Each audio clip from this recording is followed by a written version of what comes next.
Yesterday we have seen about the types of financial incentives and non-financial incentives. Now we see the previous year questions. So the first question is, in the non-financial incentive, they have given the options organizational climate, and B status, C employee empowerment, and job enrichment. So நம்ம நேற்று பார்த்த மாதிரி தான், like இப்போ organisational கிளைமேட்னா நான் என்ன சொன்னேன்னா, ஒரு ஆர்கனைசேஷனல் இருக்க கேரக்டரிஸ்டிக்ஸை தான் வந்து ஒரு ஆர்கனைசேஷனல் கிளைமேட், எது மாதிரி ஆர்கனைசேஷன், என்ன டைப் ஆஃப் டாஸ்க்லாம் அலோகேட் பண்ணுவாங்க, என்ன டைப்ஸ் ஆஃப் கோல்ஸ் இருக்கு அப்படிங்கிறத பாக்குறத நம்ம ஆர்கனைசேஷனல் கிளைமேட்னு சொன்னோம். ஸோ இந்த ஆர்கனைசேஷனல் கிளைமேட்னாலே நார்மலா it is the characteristics of an organization. So option first ஆப்ஷனுக்கு பாத்தீங்கன்னா இங்க கொடுத்துருக்காங்க, individual autonomy reward orientation are the characteristics of an organization. So இங்க கேரக்டரிஸ்டிக்ஸ்ங்கிற வேர்ட் மென்ஷன் பண்ணிட்டாங்க. ஸோ கேரக்டரிஸ்டிக்ஸ்ங்கும் போது it's one kind of the nature of the organization. அதுதான் வந்து நம்ம என்ன சொல்றோம்னா ஆர்கனைசேஷனல் கிளைமேட் அப்படின்னு சொல்றோம். Next second one status. ஸ்டேட்டஸ்னா என்ன, லைக் ஒரு ஆர்கனைசேஷன்ல எம்ப்ளாயிஸ் வந்து எந்த லெவல்ல எந்த பொசிஷன்ல இருக்காங்க அப்படிங்கறத ரேங்கிங் பண்றது. ஸோ ரேங்கிங் ஆஃப் பொசிஷன், எந்த லெவல்ல இருக்காங்க அப்படிங்கும் போது it's the word indicates ranking, so that is the status. So non-financial incentives status, ranking of position in the organization, or promotion மூலமா அவங்கள ரேங்க் பண்றது, certain recognition வந்து அவங்களுக்கு கொடுக்கறது, செல்ஃப் ரெஸ்பெக்ட் கொடுக்கறது. ஸோ அது மூலியமா வந்து ஒரு எம்ப்ளாயிஸ் மோட்டிவேட் ஆகி it will help to achieve the organizational goals. So B-க்கு ஸ்டேட்டஸ்க்கு ranking of position in the organization. அப்புறம் சி பாத்தீங்கன்னா எம்ப்ளாயி எம்பவர்மெண்ட். எம்ப்ளாயி எம்பவர்மெண்ட்னா it's the direct option, that is giving more power and autonomy to subordinate. ஒரு சபார்டினேட்ஸ்ங்கிறது யாரு, சுப்பீரியருக்கு கீழே இருக்கவங்க தான் சபார்டினேட்ஸ் நம்ம சொல்லுவோம். அந்த சுப்பீரியர்ஸ் தான் இந்த சபார்டினேட்ஸை வந்து கைட் பண்ணி கூட்டிட்டு போவாங்க. ஸோ சர்டைன் பவர்ஸ் வந்து அந்த சபார்டினேட்டுங்கிறது ஒரு எம்ப்ளாயிஸும் இருப்பாங்க அந்த சபார்டினேட்ஸ், ஏன்னா இங்க இருந்து சுப்பீரியருக்கு கீழே தானே இருக்காங்க. ஸோ எம்ப்ளாயிஸ்க்கு வந்து பவர் அண்ட் அட்டானமியும் கொடுப்பாங்க. ஸோ அப்படி கொடுக்கும்போது நார்மலா ஒரு எம்ப்ளாயி இருக்காரு, அவருக்கு சர்டைன்ஸ் பவர் அட்டானமி வரும்போது tries the responsibility and tries the powers of the employees. அததான் வந்து என்ன சொல்றோம்னா நம்ம எம்ப்ளாயி எம்பவர்மெண்ட் அப்படின்னு சொல்றோம். Next D is job enrichment. Job என்ரிச்மெண்ட்னா என்ன சொன்னோம், நம்ம ஆல்ரெடி எக்ஸிஸ்டிங்ல இருக்க ஜாப்க்கு நிறைய more responsibility and more task கொடுத்து என்ஹான்ஸ் பண்றோம் நம்மளோட ஜாப். அப்போ அதுதான் வந்து என்ன சொல்றாங்கன்னா ஜாப் என்ரிச்மெண்ட் அப்படின்னு சொல்லுவோம். ஸோ இதுக்கு ஆப்ஷன் வந்து 4, that is greater variety of work content. Greater variety of work content require higher level of knowledge and skills. So நிறைய ஒர்க் நிறைய ரெஸ்பான்சிபிலிட்டிஸ் கொடுக்கும்போது அவங்களுக்கு என்ன ரெக்வயர் ஆகணும், ஹையர் நாலேஜ் அண்ட் ஸ்கில் இருக்கணும் அப்படின்னு சொல்றாங்க. ஸோ அதுதான் வந்து ஜாப் என்ரிச்மெண்ட். ஸோ இதெல்லாமே என்னன்னு பார்த்தீங்கன்னா ஒரு நான் ஃபினான்ஷியல் இன்சென்டிவ்ஸ். ஸோ இந்த நான் ஃபினான்ஷியல் இன்சென்டிவ்ஸ்க்கு இதெல்லாம் வந்து மேட்ச் தி ஃபாலோயிங் மாதிரி கொடுத்துருவாங்க, நம்ம அரேஞ்ச் பண்ணி இது பண்ணணும். ஸோ இதுல ஆப்ஷன் எந்த ஆப்ஷன் வரும், option C, that is a வந்து 2, பி வந்து 1, C 3 and the D is option 4. So option number 3 is the correct answer. Next we will move on with the next question.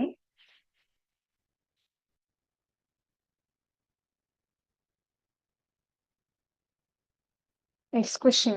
So அதே மாதிரி தான், அதுவும் ஒரு types of financial incentives, நான் financial incentives பத்தி அந்த ப்ரீவியஸ் கொஸ்டின்ல பார்த்தோம்.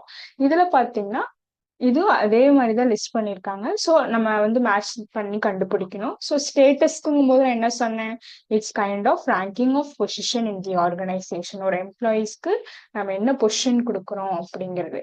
Second one job security. Job செக்யூரிட்டினா என்ன சொன்னேன், ஒரு எம்ப்ளாயி இப்போ ஒரு ஆர்கனைசேஷன்ல ஒர்க் பண்றாருன்னா அவருக்கு வந்து என்ன பண்ணணும், நம்ம ஒரு ஜாப் செக்யூரிட்டி தரணும். இது பெர்மனன்ஸ் ஆஃப் தி ஜாப், இது வந்து நிரந்தரமான நமக்கு வேலை, இது வந்து நமக்கு நிரந்தரமா நமக்கு வந்து ஒர்க் பண்ணா வேஜஸ் தருவாங்க அப்படிங்கிற ஒரு ட்ரஸ்ட் வரணும், அப்படிங்கிற ஒரு செக்யூர் ஃபீல் வரணும். ஸோ அததான் வந்து என்ன சொல்றாங்கன்னா ஜாப் செக்யூரிட்டி. ஸோ அதுக்கு என்ன பண்ணலாம் நம்ம, permanence of the job. So we are assuring the employees that this job is permanent அப்படின்ட்டு செக்யூர் பண்றத ஜாப் செக்யூரிட்டி அப்படின்னு சொல்றோம். நெக்ஸ்ட் வந்து பாத்தீங்கன்னா சி வந்து எம்ப்ளாயி பார்ட்டிசிபேஷன்.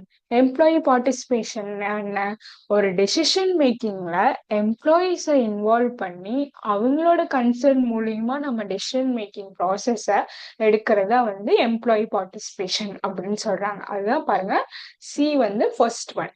பிகாஸ் இன்வால்விங் எம்ப்ளாயிஸும் இதுல வந்து பார்ட்டிசிபேட் பண்ணணும், ஒரு டெசிஷன் மேக்கிங் ப்ராசஸ்ல எம்ப்ளாயிஸும் பார்ட்டிசிபேட் பண்ணணும். அததான் வந்து என்ன சொல்றாங்கன்னா எம்ப்ளாயீஸ் பார்ட்டிசிபேஷன். வெறும் சுப்பீரியர்ஸ் மட்டும் டெசிஷன் எடுக்கிற ப்ராசஸ்ல இல்லாம அதோட சபார்டினேட்ஸ், அதுதான் அவங்கதான் யாரு, எம்ப்ளாயீஸ்மே வந்து அந்த டெசிஷன் மேக்கிங் ப்ராசஸ்ல இன்வால்வ் பண்ண வைக்கிறதா வந்து நம்ம என்ன சொல்றோம், எம்ப்ளாயி பார்ட்டிசிபேஷன் அப்படின்னு சொல்றாங்க. Next employee empowerment. எம்ப்ளாயி எம்பவர்மெண்ட்னா என்ன சொன்ன, நம்ம ப்ரீவியஸ் கொஸ்டின்லயே பார்த்தோம். ஆல்ரெடி எக்ஸிஸ்டிங்கா இருக்கிற ரெஸ்பான்சிபிலிட்டிஸ்ல வந்து நம்ம கிவிங், அதையும் தாண்டி நிறைய அட்டானமி அண்ட் நிறைய பவர் தரும். அதுதான் வந்து என்ன சொல்றாங்கன்னா giving more autonomy and power. இது கொஸ்டின்லயே பாருங்க, empowerment. We are giving more power to the employees, more autonomy power to the employees. So டிக்கு வந்து 2 is the correct answer, that is giving more autonomy and powers. So in the options எது match ஆகுதுன்னா D. Fourth one is correct answer. Because A வந்து 4 permanence of, sorry, ranking of position. B க்கு வந்து permanence of the job, அதாவது 3. C க்கு வந்து involving employees, that is option number 1. And the D is employee empowerment, that is giving more autonomy and powers.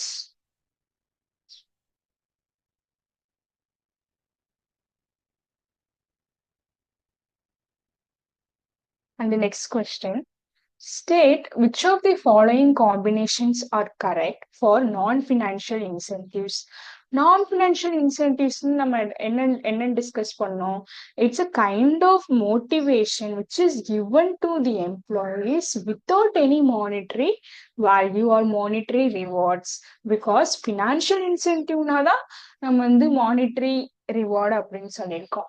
So இப்போ வந்து நான் financial incentives போது இதை வந்து எந்த விதமான மானிட்டரி ரிவார்ட்ஸும் இல்லாம by giving other responsibilities, the employees are motivated to achieve the organizational goals. So இதுல வந்து ஆப்ஷன்ஸ் பாருங்க, ஏல வந்து ஜாப் என்ரிச்மெண்ட் ஸ்டேட்டஸ் கொடுத்திருக்காங்க, ஆர்கனைசேஷனல் கொடுத்திருக்காங்க, organizational climate, career advancement opportunities, retirement benefits, perquisites, stock option programs, employment recognition, bonus and perquisites. So இதுல job enrichment and status, it's sure நமக்கு பார்த்தாலே தெரியும் இது வந்து ஒரு விதமான ஃபினான்ஷியல் இன்சென்டிவ்ஸே கிடையாது. ஏன்னா அவங்களோட ஜாப் இன்க்ரீஸ் ஆகுது, அதாவது ஸ்டேட்டஸ், அவங்களோட பொசிஷன் இன் தி ஆர்கனைசேஷன் ஹையா இருக்கும்போது it's the one kind of non financial incentive. ஏன்னா இதுல வந்து எந்த விதமான amount or monetary term involve ஆகாது. ஸோ பை ஸ்டேட்டஸ் இவங்க ஹை பொசிஷன்ல இருக்காங்க அப்படிங்கும்போது ஆட்டோமேட்டிக்கா இந்த எம்ப்ளாயீஸ்க்கு என்ன வரும், நிறைய ரெஸ்பான்சிபிலிட்டி வந்து he will work for it. அதுதான் வந்து ஜாப் என்ரிச்மெண்ட் ஸ்டேட்டஸ் அப்படின்னு சொல்றாங்க. நெக்ஸ்ட் ஆர்கனைசேஷனல் கிளைமேட்,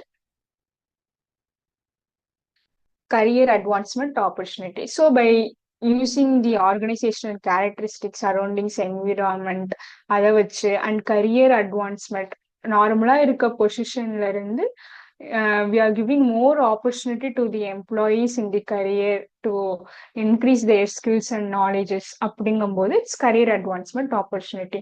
ஸோ இது எல்லாமே ஒரு அக்வயரிங், ஒரு பொசிஷன் அக்வயர் பண்றது, ஒரு நாலேஜ் அக்வயர் பண்ற மூலயமா அந்த எம்ப்ளாயிஸை மோட்டிவேட் ஆகுது. ஸோ இதுலயே எந்த ஒரு மானிட்டரி டேர்ம்ஸும் வரல. ஸோ மானிட்டரி டேர்ம்ஸ் வந்தாலும் இட்ஸ் த ஃபினான்ஷியல் இன்சென்டிவ்ஸ். நம்ம கொஸ்டின்ல என்ன கேட்டிருக்காங்க, நான் ஃபினான்ஷியல் இன்சென்டிவ்ஸ் தான் கேட்டிருக்காங்க. So it's also the non financial incentives. Next retirement benefits and perquisites. Retirement benefits வராது, ஏன்னா பென்ஷன் பிளான் அது மாதிரி கொடுக்கும்போது அதர் அலோவன்சஸ் எல்லாம் கொடுக்கறதுலாம் வந்து இந்த பெர்க்யூசைட்ஸ் அப்படின்னு சொல்லுவோம், அதர் ஃப்ரெஞ்ச் பெனிஃபிட்ஸ். ஸோ அப்ப இது வந்து மானிட்டரி டேர்ம்ஸ், பிகாஸ் இதுல வந்து ஒரு மணி வேல்யூ கொடுத்து அவங்கள வந்து நம்ம மோட்டிவேட் பண்றோம். Next stock option programmes employment recognition. So stock option போது அவங்களோட ஷேர்ஸ்ல இருந்து பாதி கொடுக்கறது. ஸோ அப்படி கொடுக்கும்போது it's also the monetary benefit to the employees. Next one bonus and perquisites. Already பண்ண ரிட்டைர்மெண்ட் பெனிஃபிட்ஸ் மாதிரி தான் இதுவும். ஸோ போனஸ் அண்ட் பெர்க்யூசைட்ஸ்னா, போனஸ்னா நம்ம என்ன பார்த்தோம், இட்ஸ் தி இன்க்ரீஸ் சேலரியும் தாண்டி எக்ஸ்ட்ரா பே வந்து நம்ம எம்ப்ளாயிஸ்க்கு கொடுக்கறது. பெர்க்யூசைட்ஸ்னா other allowances which are given to the employees. So இந்த த்ரீயுமே வராது, because these three are the financial incentives, this two are the non financial incentives. So option A and B is the correct answer. Okay.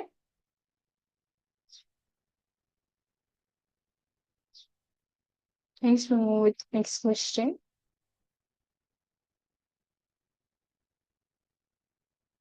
Arrange the organizational example of human needs as per Maslow's theory. இதுவும் previous questions. நம்ம Maslow's theory hierarchy, need hierarchy theory பார்த்தோம்.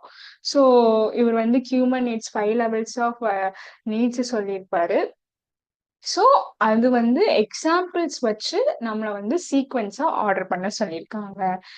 So இதுல வந்து first பேசிக் நம்ம என்னென்ன needs பார்த்தோம், physiological needs பார்த்தோம், safety needs is the second need, third one love and belongings, fourth one esteems and fifth one is self actualization. ஒரு அடிப்படை தேவையில இருந்து at the highest level of need வரைக்கும் ஒரு ஹியூமனோட நீட் இருக்கணும்.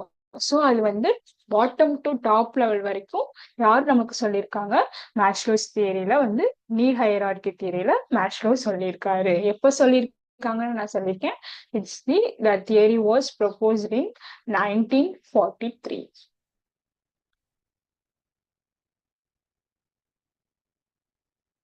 ஸோ 1943ல இவர் ப்ரொபோஸ் பண்ணியிருக்காரு. ஸோ இப்போ பேசிக் சேலரிங்கும் போது இது நம்ம என்னன்னு பார்த்துருக்கோம், it is the need which is the, இதுதான் first need, that is physiological and the basic need. ஒரு நார்மலா ஆர்கனைசேஷன்ல எம்ப்ளாயிஸ் ஒர்க் பண்றாங்கன்னா பேசிக்கா ஒரு சேலரி வந்து நம்ம அந்த எம்ப்ளாயிஸ்க்கு கொடுத்துருக்கணும், அதுதான் வந்து basic salary. So it is the first one. And the second one is pension plan. Pension பிளான்னா சேஃப்டி அண்ட் செக்யூரிட்டி நம்ம பார்த்தோம்ல. ஸோ எம்ப்ளாயிஸ்க்கு நம்ம security plan, safety and security plans கொடுக்குறோம், அதுதான் வந்து B, that is pension plan. So this is the second one. இது ஆர்டரா தான் இருக்கு. ஓகே. ஸோ பிகாஸ் அவங்க கொடுத்த வந்து பேசிக் பிசியாலஜிக்கல், செகண்ட் ஒன் சேஃப்டிங் போது பென்ஷன். நெக்ஸ்ட் தேர்ட் ஒன் என்ன கொடுத்துருக்காங்க, cordial relationship with colleagues. So it's a social love and belongings needs நம்ம பார்த்துருக்கோம், which we are creating relationship between the social like friendship, அந்த மாதிரி ஒரு பாண்ட்ஸ் ரிலேஷன்ஷிப் கிரியேட் பண்றது. It is the third need of the Maslow hierarchy theory.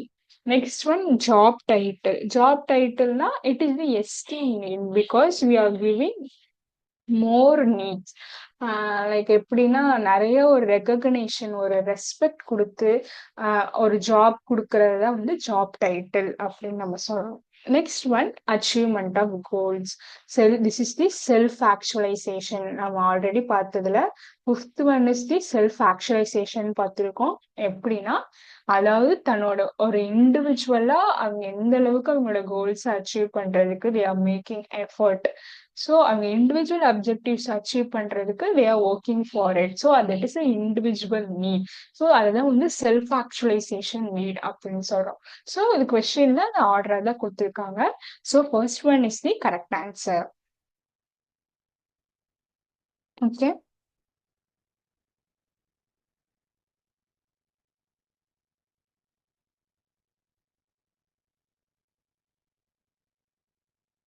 Next one, on next question, that is promotion works as a tonic, encourages employees to exhibit improved performance. So promotion, நார்மலா ஒரு employees இருக்காங்க, அவருக்கு வந்து நம்ம promotion கொடுக்குறோம், ப்ரமோஷன்னா existing ஒர்க்ஸ்ல இருந்து இன்னும் higher பொசிஷனுக்கு நம்ம கொடுக்குறோம் அப்படிங்கும் போது it's a tonic and encourages employees to exhibit improved performance அப்படின்னு சொல்றாங்க. ஸோ இதுல option B is the correct answer, that is career advancement opportunity. ஏன் அப்படின்னா ஒரு எம்ப்ளாயீஸ்க்கு வந்து ஒரு ப்ரொமோஷன் அப்படிங்கிறது it's one kind of motivation which encourages employees எதுக்காகனா அவங்களோட பெர்ஃபார்மன்ஸை இம்ப்ரூவ் பண்றதுக்காக.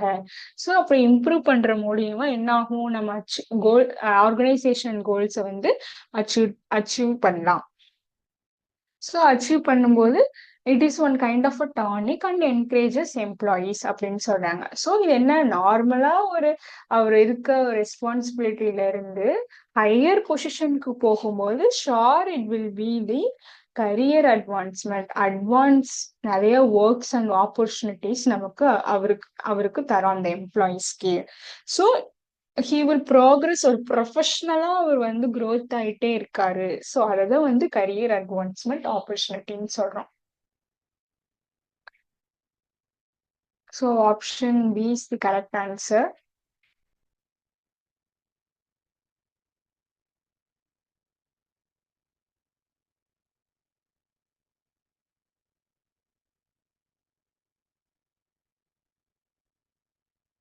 Next, identify the non-financial incentives that give more autonomy and powers to subordinates.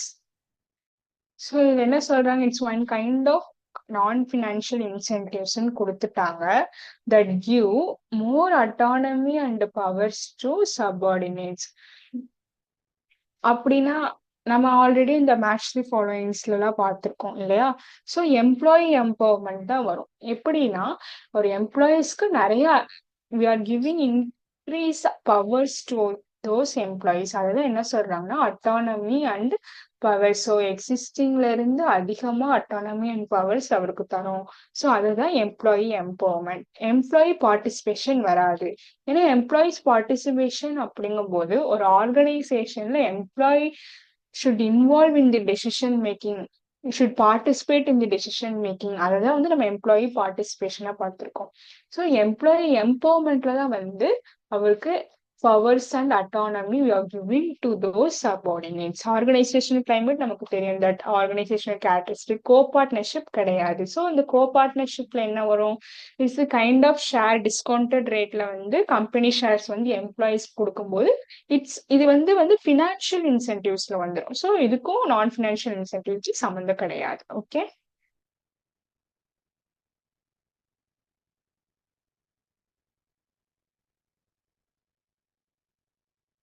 Next match the following.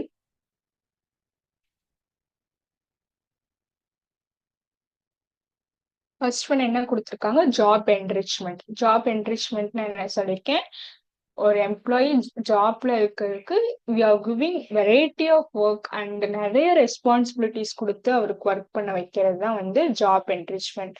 So A concerned with designing jobs. So கொஸ்டின்லேயே நம்ம பார்த்துக்கலாம். இப்போ ஜாபுங்கும் போது here also designing job that include greater variety of work content.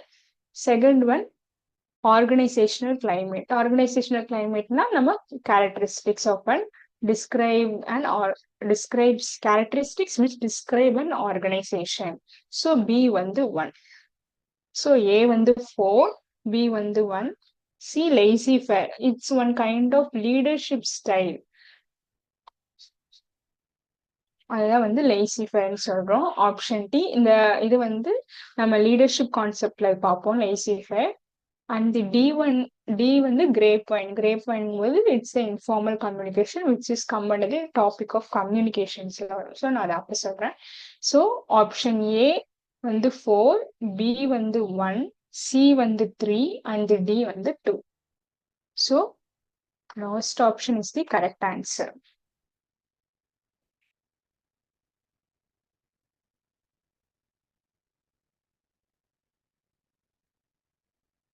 Next choose the correct statements. So இங்க வந்து wrong statements இருக்கு. So அந்த ராங் ஸ்டேட்மெண்ட்ஸ்ல எது நம்ம கரெக்ட் ஸ்டேட்மெண்ட்ஸ் மட்டும் கண்டுபிடிக்க சொல்லியிருக்காங்க.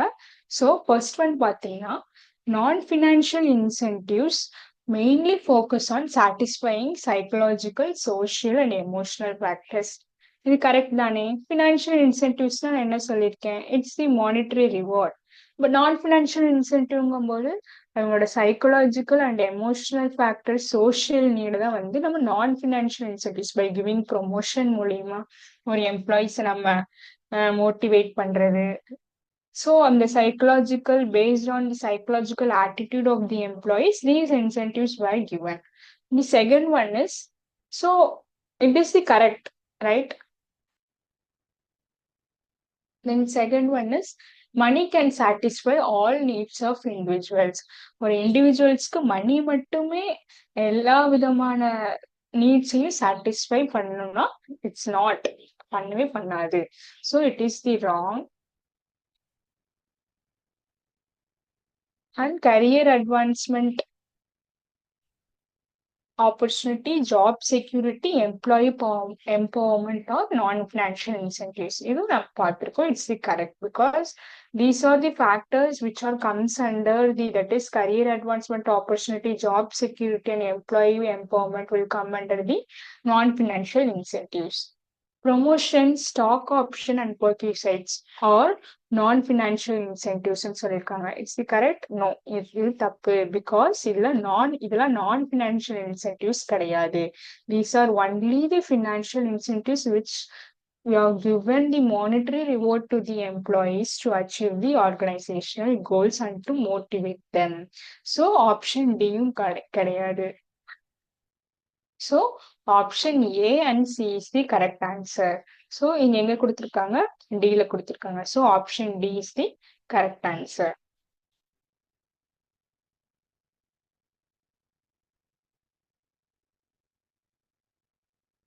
Okay, all the previous year questions பார்த்தாச்சு. Now we are moving with the topic leadership. So leadershipனா என்னன்னு பார்ப்போம்.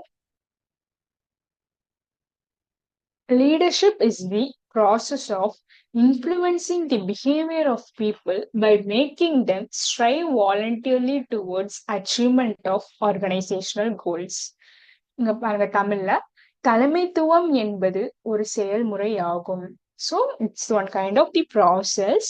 இதில் நிறுவனத்தின் இலக்குகளை அடையும் வகையில் மக்கள் நடத்தையை தன்னார்வத்துடன் தூண்டும் விதமாக செல்வாக்கு செலுத்தப்படுகிறது. சோ ஒரு லீடர் வந்து என்ன பண்றாங்கன்னா, ஒரு பீப்புளோட பிஹேவியர்ஸை இன்ஃப்ளூயன்ஸ் பண்றாங்க. For example, employees of the ஆர்கனைசேஷன்ல இருப்பாங்களா, அவங்களை இன்ஃப்ளூயன்ஸ் பண்ணி அவங்களோட ஒர்க்ஸை வந்து வாலண்டியரா பண்றதுக்காக அந்த ப்ராசஸ், வாலண்டியரா பண்றதுக்கு லீடர் பண்ணக்கூடிய அந்த ப்ராசஸ் தான் வந்து என்ன சொல்றாங்கன்னா லீடர்ஷிப் அப்படின்னு சொல்றோம். So we should influence them to do their work voluntarily. எதுக்காக அந்த ஒர்க் பண்ண வைக்கிறோம் அந்த ஆர்கனைசேஷன்ல? To achieve their organizational goals. So வாலண்டியரா அந்த ஆர்கனைசேஷனல் கோல்ஸ் அச்சீவ் பண்றதுக்காக ஒரு லீடர் எடுக்கக்கூடிய ப்ராசஸ், அந்த இன்ஃப்ளூயன்ஸ் பண்ற ப்ராசஸ் தான் என்ன சொல்றோம் நம்ம லீடர்ஷிப் அப்படின்னு நம்ம சொல்றோம்.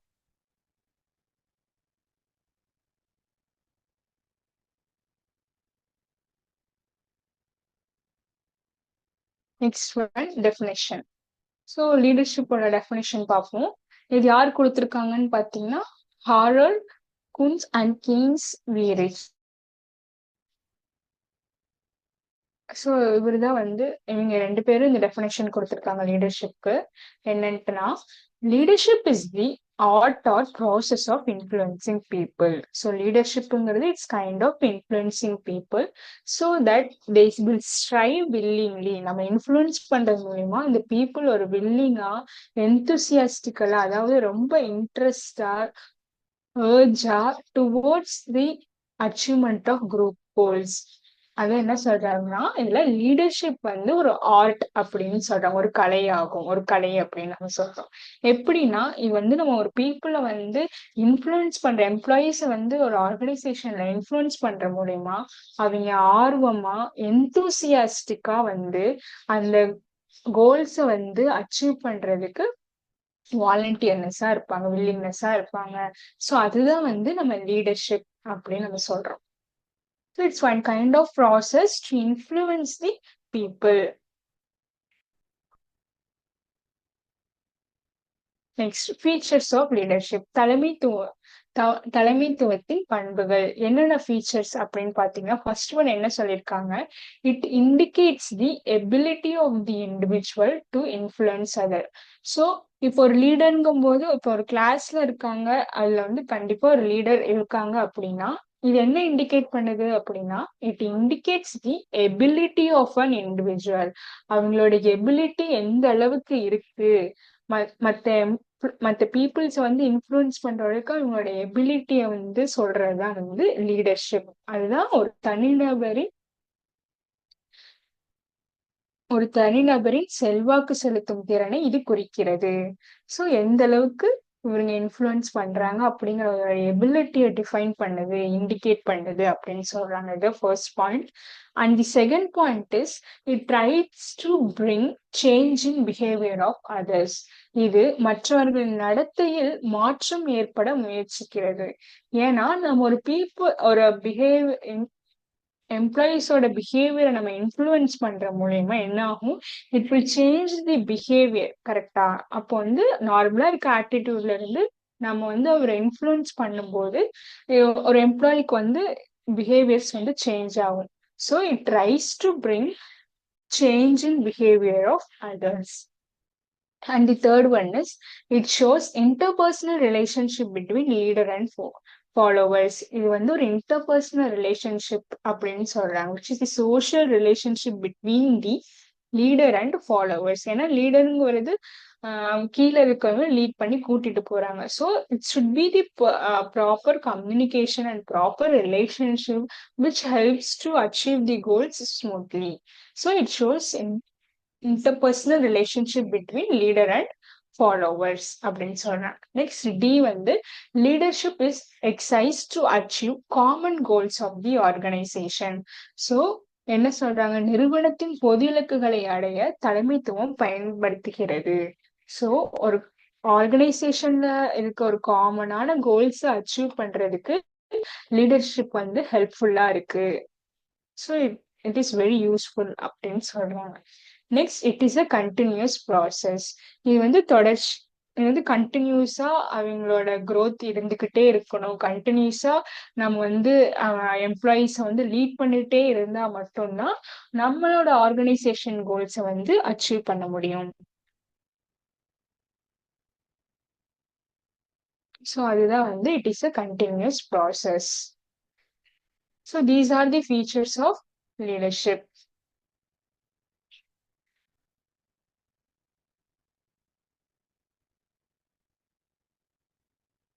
Next importance of leadership. இப்போ ஃபீச்சர்ஸ் பார்த்தோம். இப்போ what are all the importance, லீடர்ஷிப்போட இம்பார்ட்டன்ட் என்ன, தலைமைத்துவத்தின் முக்கியத்துவம், அதான் பார்க்க போறோம். இதுல ஃபர்ஸ்ட் ஒன் பார்த்தீங்கன்னா இன்ஃப்ளூயன்ஸ் பிஹேவியர். அந்த ஃபீச்சர்ஸ்ல பார்த்ததே தான் இதுலயும் வருது. Like influence behaviour motivates employees to contribute positively to organizational goals. So எம்ப்ளாயிஸை வந்து இன்ஃப்ளூயன்ஸ் பண்ணி, லைக் பாசிட்டிவா இன்ஃப்ளூயன்ஸ் பண்ணி ஆர்கனைசேஷன் கோல்ஸுக்கு எம்ப்ளாயிஸ் எந்த அளவுக்கு கான்ட்ரிபியூட் பண்ணணும் அப்படிங்கறத வந்து மோட்டிவேட் பண்றதுதான் வந்து ஃபர்ஸ்ட் இம்பார்ட்டன்ஸ் அப்படின்னு சொல்றாங்க. Second importance is boost confidence. Boost கான்ஃபிடன்ஸ்னா supports and encourage employees creating a positive work employment. ஃப்ரீக்வெண்டா நம்ம வந்து என்ன பண்ணணும்னா எம்ப்ளாயிஸ் வந்து என்கரேஜ் பண்ணிட்டே இருக்கணும். நம்ம ப்ராப்பரா அவருக்கு வந்து ஒரு சப்போர்ட் பண்ணி எது மாதிரி என்னென்ன ஒர்க் எல்லாம் பண்ணணும் அப்படிங்கிற ஒரு கைடன்ஸ் கொடுத்து ஒரு நல்ல சப்போர்ட்டிவா இருந்து என்கரேஜ் பண்ணா என்ன ஆகும், அவருக்கு ஒரு மோட்டிவேஷன் மாதிரி கிரியேட் ஆகி he will contribute to the organisation. So அப்படி கான்ட்ரிபியூட் பண்ணும்போது நம்மளோட ஆர்கனைசேஷனல் கோல்ஸ் வந்து ஈஸியா அச்சீவ் பண்ணலாம். ஸோ அது மாதிரி ஒரு positive work by creating a positive work environment we can influence the people அப்படின்னு சொல்றாங்க. Next third one is facilitate change, persuades and inspires employees to accept changes smoothly. So ஒரு நல்ல ஒர்க்கிங் என்விரான்மெண்ட் நம்ம கொண்டு வரும்போது என்ன பண்ணலாம்னா ஒரு விஷயத்த வந்து ரொம்ப வற்புறுத்தாம நார்மலா சொல்லி ரொம்ப ஃபோர்ஸ் பண்ணாம இத பண்ணுங்க அப்படின்னு ஃபோர்ஸ் பண்ணாம ஒரு ஸ்மூத்தா அவங்க ஒர்க்ஸ கொண்டு போறதுக்கு அவங்க இன்ஸ்பைரிங்கா நம்ம மோட்டிவேஷன் பண்ற மூலியமா அவங்க என்ன ஆவாங்கன்னா அவங்க எந்த ஒரு ஒர்க்குமே ரெசிஸ்ட் பண்ணாம they will accept and changes smoothly. அதுதான் வந்து ஃபெசிலிட்டேட் சேஞ்ச் அப்படின்னு சொல்றோம். Next fourth one resolves conflicts, handles disagreements effectively and maintains harmony. So ஒரு லீடர்ஷிப் வந்து டிஸ்அக்ரிமெண்ட்ஸ் எஃபெக்டிவா வந்து ஹேண்டில் பண்ணி அண்ட் இட்ஸ் மெயின்டைன்ஸ் ஒரு பீஸ்ஃபுல்லா ஹார்மோனிங்கும் போது பீஸ், இட் மெயின்டைன்ஸ் பீஸ்ஃபுல் என்விரான்மெண்ட்டா கொடுப்பாங்க. ஸோ எந்த ஒரு கான்ஃபிளிக்ஸா இருந்தாலுமே அதை ஹேண்டில் பண்ணணும். ஸோ இதுக்காக வந்து லீடர்ஷிப் அப்படிங்கிறது வந்து ஒரு இம்பார்ட்டன்ட் டேர்ம் அப்படின்னு நம்ம சொல்றோம். ஃபிஃப்த் ஒன் பார்த்தீங்கன்னா ensures training and succession, develop subordinate for future leadership roles. இப்ப நான் வந்து லீடரா இருக்கேன், நீங்க என்னோட சப்பார்டினேட்ஸா இருக்கீங்கன்னா நான் வந்து உங்களுக்கு ட்ரைனிங் கொடுக்கற மூலியமா என்னோட இடத்துக்கு நீங்க வரணும். ஃபியூச்சர்ல வந்து நீங்களும் ஒரு லீடர்ஷிப் ரோல்ஸ்ல இருக்கணும். அந்த எம்ப்ளாயிஸ் அண்ட் சப்பார்டினேட்ஸ் வந்து ஒரு லீடர்ஷிப் ரோல்ஸ்ல இருக்கிறதுக்கு அந்த மாதிரி proper training should be given. So இந்த பர்பஸ்க்காக leadership is the very important key term. So these are the importance of leadership. First one வந்து influence behavior, second one boost confidence, third one facilitates change, fourth one resolves conflicts, and the fifth one is ensures training and succession.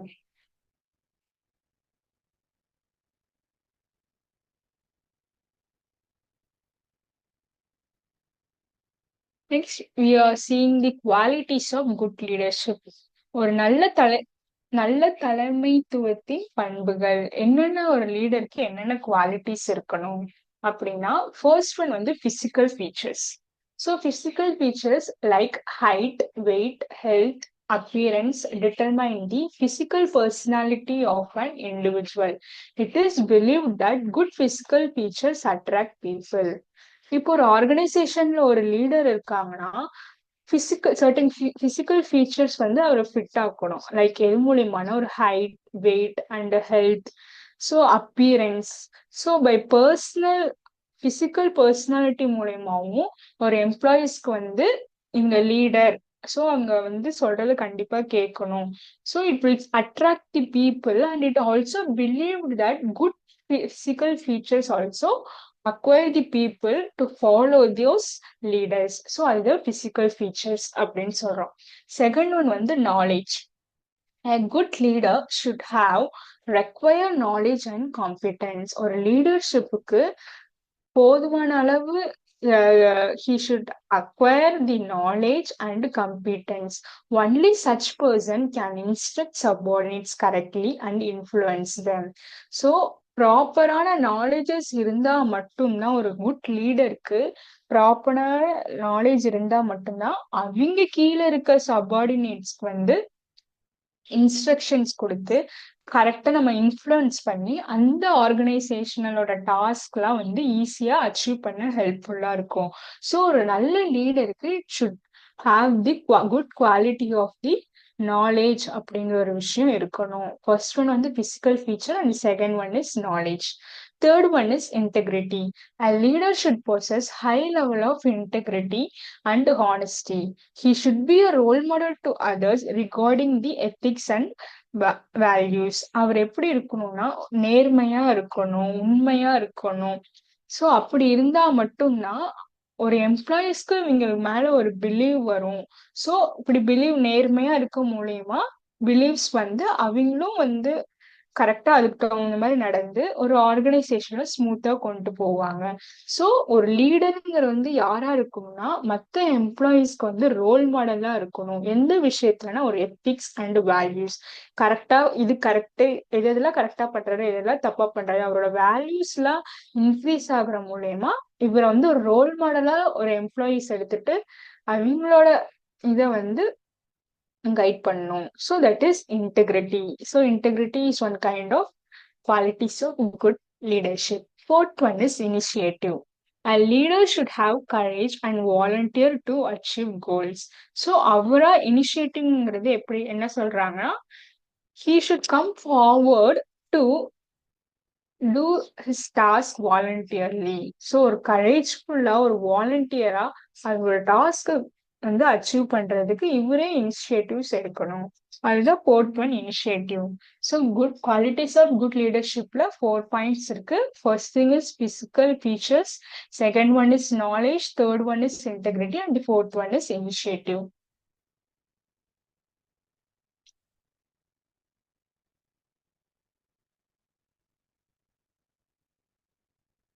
Next one leadership style. So leadership ஸ்டைல்ல வந்து 3 types of leadership style இருக்கு.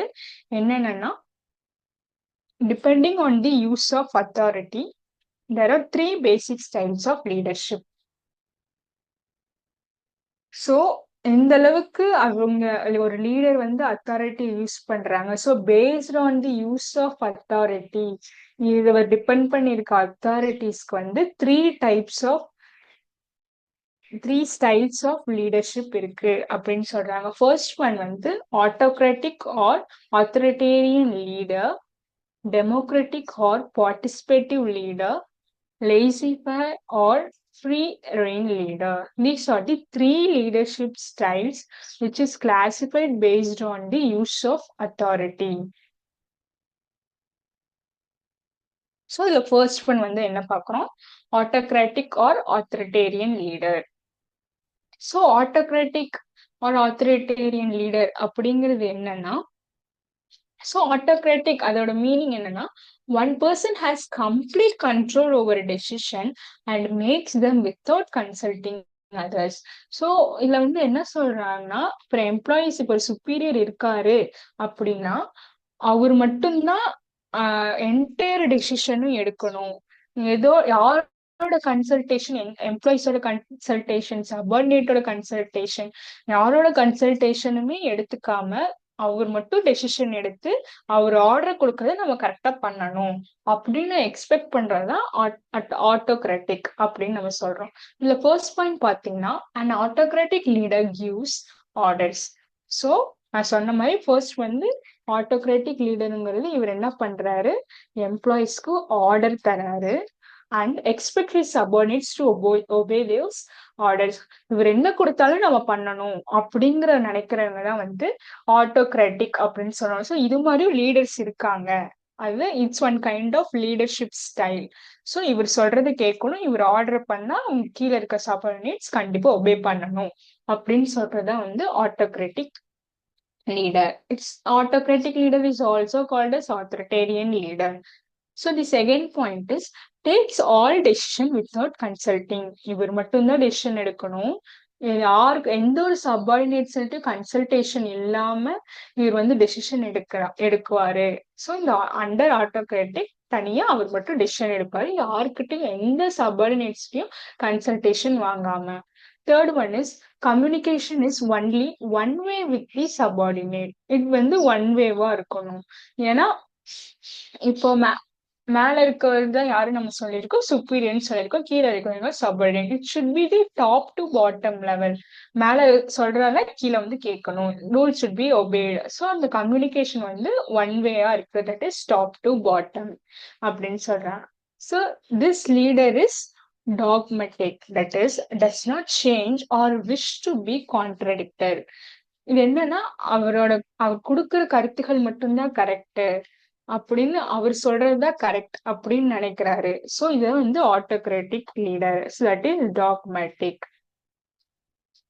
மற்றவங்க யாரு சொல்றதுமே எடுத்துக்காம அவர் எடுத்த முடிவுதான் correct, அத வந்து சேஞ்ச் பண்ண, நான் ஒரு எடுத்துட்டேன் சோ அதை நான் சேஞ்ச் பண்ண மாட்டேன், நீங்க எல்லாரும் அதை ஒபே பண்ணிதான் ஆகணும் அப்படின்னு சொல்றாங்க. சோ அதுதான் வந்து டாக்மெட்டிக் அப்படின்னு நம்ம சொல்றோம். Next, fifth one is he follows the assumption that reward or punishment both can be given depending upon the result. So இவர் ஆர்டர் கொடுத்துட்டாரு, அந்த ஆர்டரை நம்ம அக்செப்ட் பண்ணி பண்ணும்போது எந்த ஒரு ரிவார்டா இருந்தாலும் சரி, எந்த ஒரு பனிஷ்மெண்டா இருந்தாலும் சரி, நம்மளோட ரிசல்ட் வச்சுதான் இவர் டிட்டர்மைன் பண்ணுவாரு. ஸோ குட் நல்லா பண்ணியிருந்தா ரிவார்ட், நல்லா பண்ணலன்னா பனிஷ்மெண்ட். ஸோ இதுதான் வந்து main role.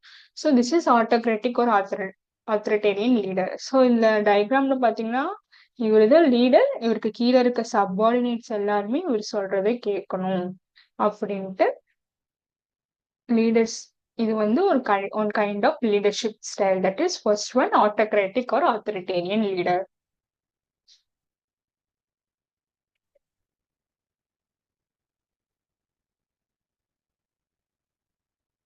And the second one is democratic or participative leader.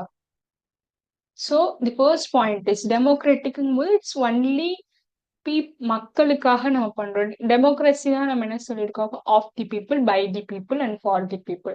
This is also one kind of leadership style. Full and full யாருக்காகனா எம்ப்ளாயிஸோட கன்சர்ன்ஸை வச்சு மட்டுமே பண்றது. ஏன்னா ஒரு பீப்புளோட கன்சர்ன் வச்சு பண்றது. ஆட்டோக்ராட்டிக் போது அந்த சுப்பீரியர்ஸ் மட்டும்தான், அவர் மட்டும்தான் ஆர்டர் தரணும், அதை எல்லாருமே ஃபாலோ பண்ணணும், எந்த ஒரு கன்சல்டேஷனும் எடுக்க மாட்டாங்க. பட் டெமோக்ராட்டிக்ல அப்படி கிடையாது.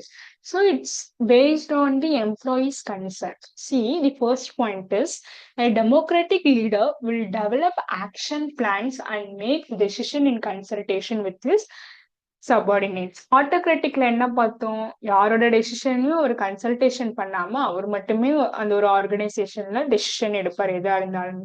பட் இந்த டெமோக்ராட்டிக் லீடருங்கிற என்னன்னா, இதுவும் ஒரு லீடர்ஷிப் ஸ்டைல். இந்த லீடர் என்ன பண்ணுவாங்கன்னா, சபார்டினேட்ஸோட கன்சல்டேஷன் வச்சு மட்டும்தான் அவங்களோட எந்த ஒரு பிளானிங்கா இருந்தாலும் சரி, எந்த ஒரு டெசிஷனாவும் இருந்தாலும் சரி, அதை டெவலப் பண்ணுவாங்க. So this is the first point.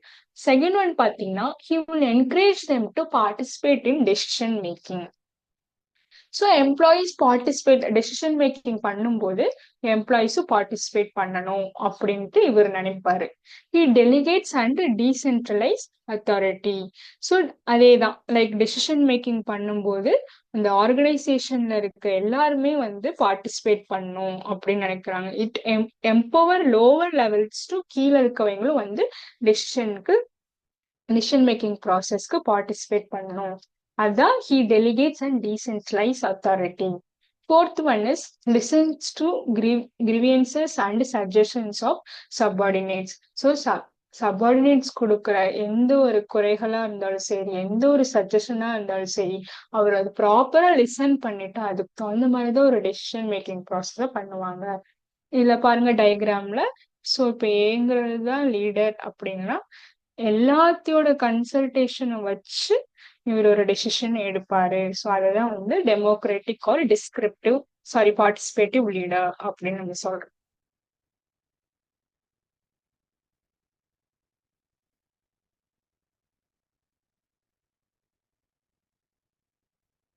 So the third leadership style is laissez-faire or free rein leader.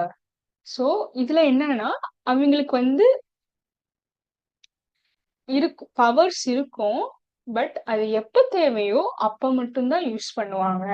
சரி, ஓகேவா? அதுதான் வந்து நம்ம laissez-faire or free rein leader அப்படின்னு சொல்றோம். இதுல ஃபர்ஸ்ட் பாயிண்ட் பாத்தீங்கன்னா, such a leader does not believe in the use of power unless it is absolutely essential. So ஒரு சுப்பீரியருக்கு பவர் இருக்கனால இஷ்டத்துக்கு யூஸ் பண்ணிட்டு அப்படிலாம் இல்லாம, எப்போ வந்து அந்த பவர் தேவைப்படுதோ அப்ப மட்டும்தான் வந்து இவர் யூஸ் பண்ணுவாரு. ஸோ அததான் என்ன சொல்றாங்க, such a leader does not believe in the use of power unless it is absolutely essential. This is the first point.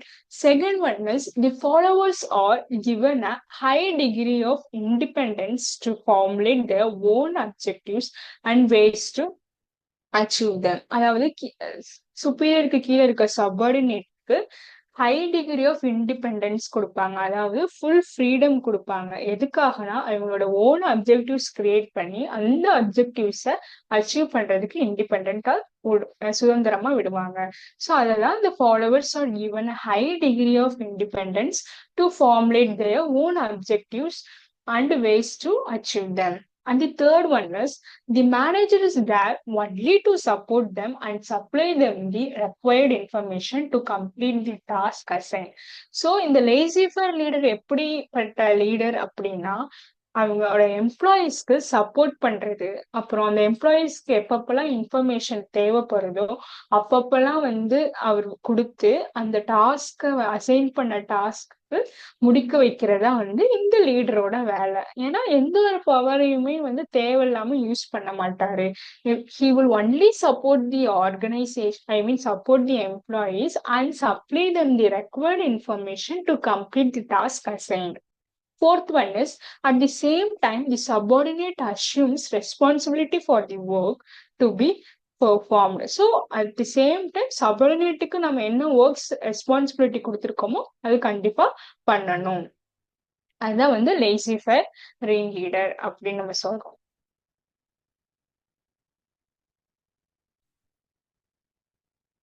So, 3 types of leadership style பார்த்தோம். So on 3 types of leadership, the first one is the autocratic or authoritarian. Autocratic is also called as authoritarian leader. Next, democratic or participative leader, which is full of only the concern by the employees வச்சு எல்லா decisions எடுக்கிறது.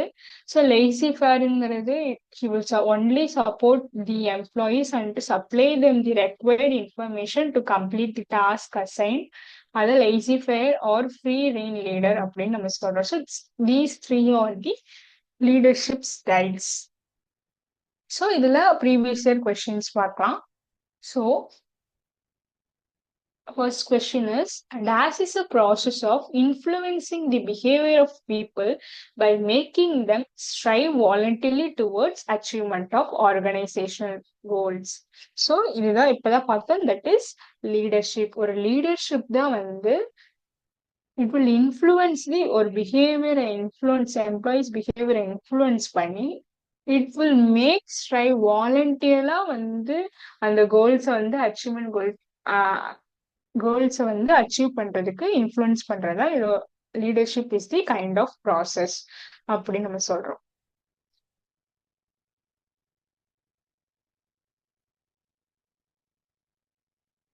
Next question, which of the following are the features of leadership? So நம்ம லீடர்ஷிப்ல features நிறைய பார்த்தோம். அதுல what are all the features அப்படின்னு கேக்குறாங்க. So என்ன, it tries to bring change in the behavior of a person. So it facilitates change in ஒரு point பார்த்தோம்ல for the features of leadership. So அதுதான் ஒரு behavioral change வந்து கொண்டு வரும் ஒரு பர்சனுக்கு. என்னது ஒரு லீடர்ஷிப்ங்கிறது bring a behavioral change. It is an internal feeling. So இது வந்து internal feeling கிடையாது. Because நம்ம வந்து ஒரு ஆர்கனைசேஷனல் கோல் அச்சீவ் பண்றதுக்கு வாலண்டியரா we have to come and work. So it is not an internal feeling. Third one, it indicates interpersonal relationship between the leader and followers. Yes, sure, it will be the relationship between the leader and follower, which is a social relationship. So by following, so the followers and the leader follow பண்ற மூலியமா it will influence them to achieve the goals voluntarily. So it is a continuous process. frequent-ஆ அவங்களுக்கு வந்து works and task நம்ம கொடுத்துட்டு influence பண்ணிட்டு இருக்க முடியுமா நம்மளோட கோல்ஸ் வந்து ஈஸியா அட்டைன் பண்ண முடியும். So ACD is the correct answer. So option A is the correct answer.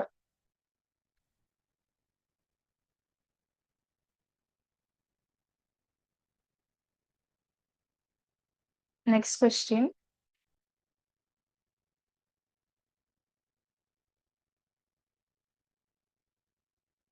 He does not believe in the use of power unless it is absolutely essential. So இது வந்து எதுல பார்த்தோம், நம்ம இப்பதான் பார்த்தோம், that is the types of leadership style. Leadership style 3 பார்த்தோம் இல்லையா, that is autocratic, democratic and laissez faire. So இதுல வந்து எந்த பவர் அதான் ஆப்ஷன்ஸ்ல கொடுத்திருக்காங்க, எந்த விதமான லீடர்ஷிப் ஸ்டைல் அப்படின்னு கேட்டிருக்காங்க.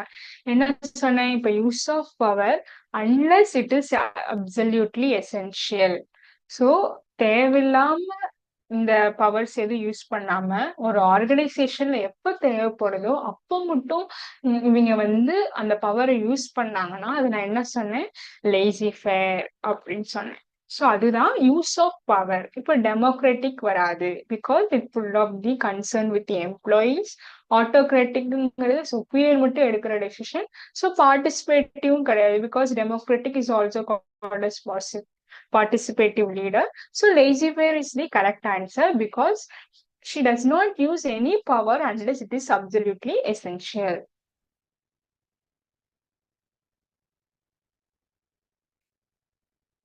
Next question. Which quality of a leader requires that he should understand people and maintains good human relationship with them? So எந்த ஒரு குவாலிட்டி வந்து ஒரு லீடருக்கு இருக்கணும், எதுக்காகனா டு அண்டர்ஸ்டாண்ட் பீப்புள் அண்ட் ஒரு குட் ரிலேஷன்ஷிப் வச்சிருக்கணும். அப்படி யாரு கூடனா that is social skills, because it is the interpersonal ரிலேஷன்ஷிப்பா வச்சிருக்கணும் நம்ம பீப்புளுக்கும் ஒரு சுப்பீரியருக்கும். ஸோ இந்த social skill is the correct answer.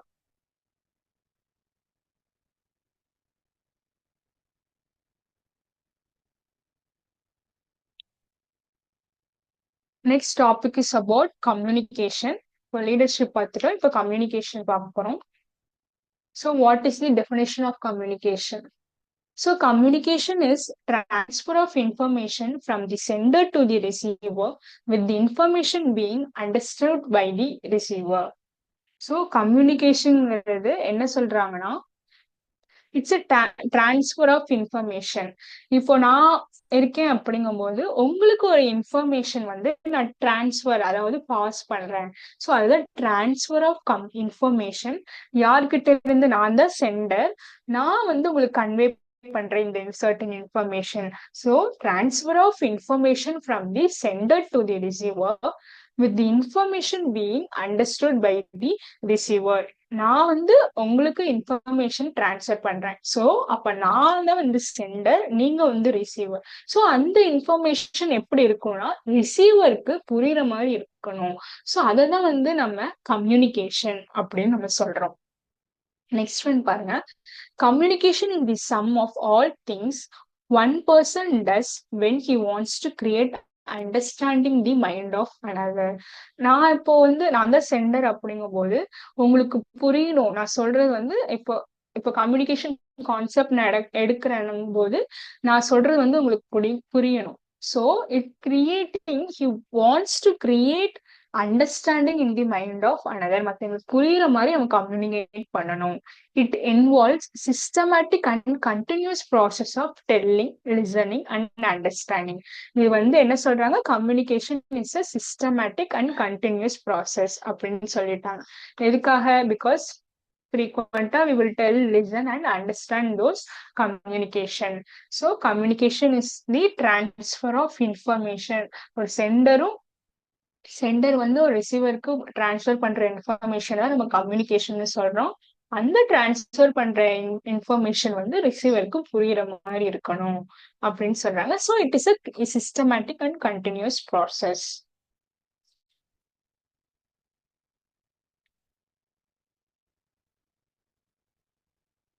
Next, these are the elements of communication process: sender, message,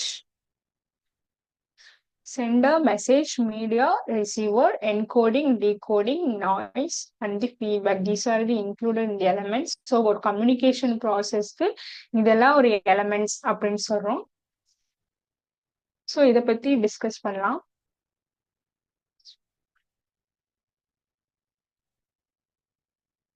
so elements of communication process தான் இப்போ பார்த்தோம். இப்போ அதுல வந்து ஒன்னொன்னா என்னென்ன அப்படின்னு பார்க்கலாம். இந்த communication process starts when the sender has thoughts or any message to communicate to another person. So இப்போ கம்யூனிகேஷன் அப்படிங்கிற ப்ராசஸ் எப்போ ஸ்டார்ட் ஆகுதுன்னு பார்த்தீங்கன்னா, நான் சென்டரோட தாட்ஸ் வந்து நம்ம வந்து மற்ற ஒரு விஷயத்த வந்து உங்களுக்கு நான் கன்வே பண்றதுக்காக ஒரு ஹெல்ப்ஃபுல்லா இருக்கு communication.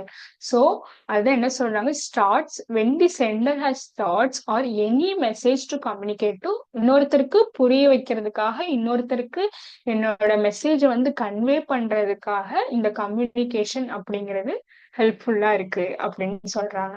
ஸோ இதுதான் வந்து ஒரு கம்யூனிகேஷன் ப்ராசஸ். இந்த கம்யூனிகேஷன் ப்ராசஸ்ல வந்து கீழே கொடுத்துருக்கிறது எல்லாமே பார்த்தீங்கன்னா ஒரு elements of communication process. So அந்த எலமெண்ட்ஸ் ஆஃப் கம்யூனிகேஷன் ப்ராசஸ்ல ஃபர்ஸ்ட் ஒன் பார்த்தீங்கன்னா சென்டர். சென்டர்னா யாரு? நான் சொன்னேன்ல. So person who wants to communicate a message to another person. நான் வந்து உங்களுக்கு கன்வே பண்ணணும்னு நினைக்கிறேன். ஸோ அப்போ வந்து நான் தான் வந்து சென்டர், நான் தான் மெசேஜ் சென்ட் பண்றேன் உங்களுக்கு. ஸோ அதெல்லாம் என்ன சொல்றாங்கன்னா person who wants to communicate a message to another person அப்படின்னு சொல்றாங்க. Next message. மெசேஜ்ங்கும் போது content of ideas, suggestion, feelings, etc. that need to be communicated to the receiver.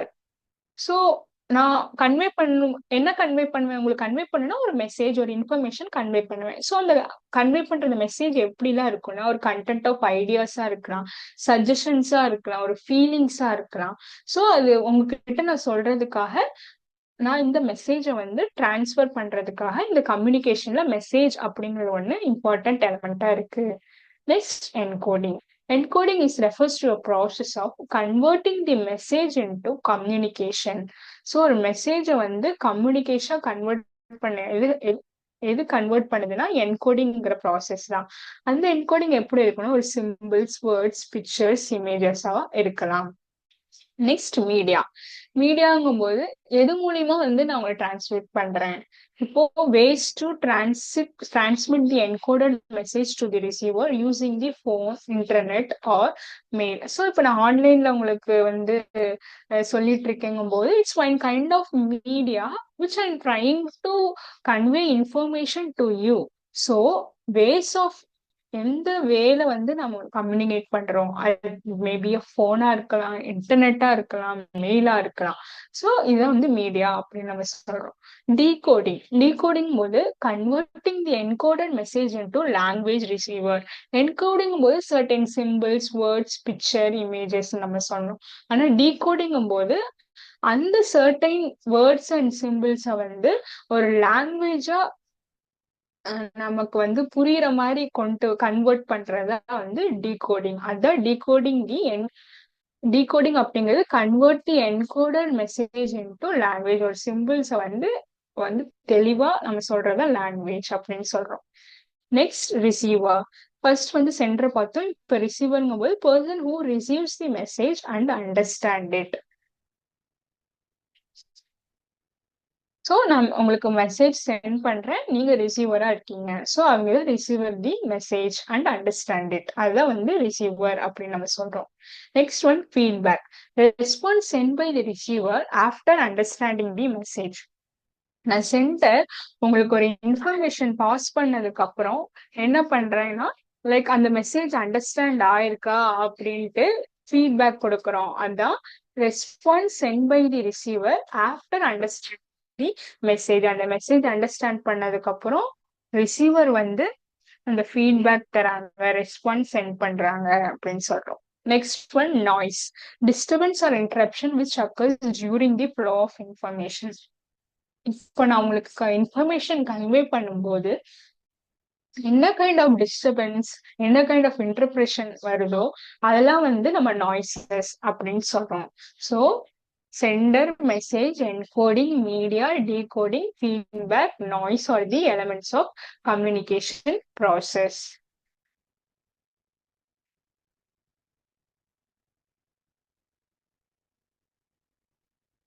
So previous இதுல என்னன்னு பார்த்தோம், that elements of communication process diagram. So sender, receiver. So இந்த centre receiver இருக்குல்ல, second one வந்து ஒரு மெசேஜை தான் வந்து நான் ஒரு மீடியா மூலியமா யாருக்கு சென்ட் பண்றேன்? ரிசீவருக்கு சென்ட் பண்றேன். ஸோ சென்டருங்கிறது இன்ஃபர்மேஷன் ரிசீவர்களுக்கு கொடுக்குறவங்க. ஸோ அந்த ரிசீவருக்கு கொடுக்கும்போது நடுவில் என்னென்ன எலமெண்ட்ஸ் இருக்குன்னா மெசேஜ் இருக்கு, மீடியா இருக்கு, அப்புறம் ரிசீவர் இருக்கு. ஸோ இந்த மெசேஜ் என்ன பண்ணுவாங்க மீடியாவுக்கு போகும்போதுன்னா இட் என்கோட் பண்ணுவாங்க. லைக் ஒன் சிம்பிள்ஸ் மூலியமா, ஒன் வேர்ட்ஸ் மூலியமா, இமேஜஸ் ஐ மீன் சிம்பிள்ஸ் மூலியமா, இமேஜஸ் மூலியமா நம்ம மெசேஜ் பண்ணுவோம். அந்த என்கோடிங் மெசேஜஸ வந்து ப்ராப்பர் லாங்குவேஜஸ்ல கன்வெர்ட் பண்றதுதான் வந்து டீகோடிங் அப்படின்னு நம்ம சொல்றோம். ஓகே. ஸோ டியூரிங் திஸ் இந்த ப்ராசஸ் நடக்கும்போது நான் உங்களுக்கு ஒரு இன்ஃபர்மேஷன் பாஸ் பண்ணும்போது what is the noise or disruption happens அதுதான் வந்து நம்ம நாய்ஸ் அப்படின்னு நம்ம சொல்றோம். ஸோ அப்போ ஆஃப்டர் டெலிவரிங் ஒரு மெசேஜ் வந்து ரிசீவருக்கு கொடுத்ததுக்கு அப்புறம் அந்த ரிசீவர் வந்து சென்டருக்கு ஃபீட்பேக் தராங்க. அபவுட் தி எந்த அளவுக்கு அவங்க இன்ஃபர்மேஷன், ஐ மீன் கம்யூனிகேஷன் வந்து புரிஞ்சிருக்கு அப்படிங்கிற ஃபீட்பேக் யார் தராங்கன்னா ரிசீவர் தான் வந்து சென்டருக்கு தராங்க. So these are the elements of communication process.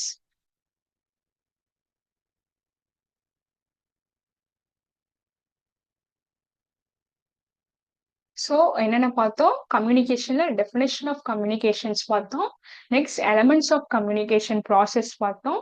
அப்புறம் அந்த எலமெண்ட்ஸ்ல ஒன்னொன்னு யார் யார் இருக்காங்க? Sender, message, encoding, media, decoding, receiver, feedback, noises, and these are the elements of communication process.